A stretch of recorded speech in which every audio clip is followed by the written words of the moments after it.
You know, we live in a day and age where being undefeated seems to be the only thing that matters.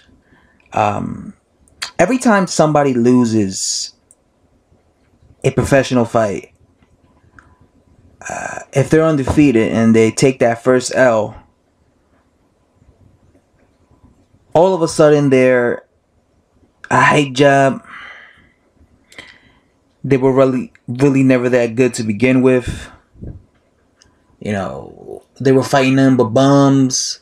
Who were they to begin with? A lot of things are said when a fighter takes a L for the first time. Like, I noticed that, like, either they'll say he was fighting nothing but bums to try and discredit the guy who beats him, right? Or yeah, or they'll just be like, well, he was just a bum to begin with.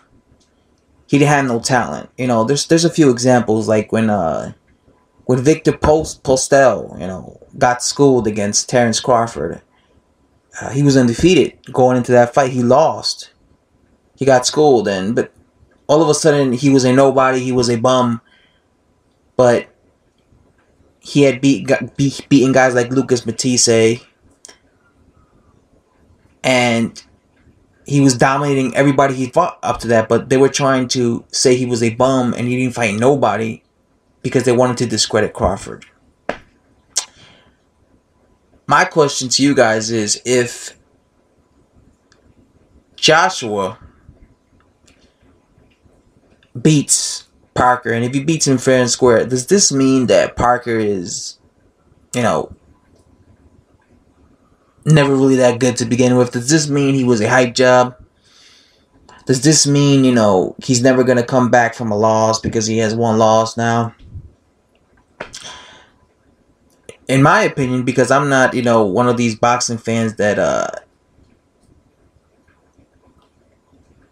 only look at fighters that are good if they have an undefeated record. I wouldn't think he was a hype job because A, he's beating guys like Carlos Takam, Andy Ruiz, Hughie Fury. These are good fighters, good level fighters. If he was not that good, he would have lost to all three of those guys.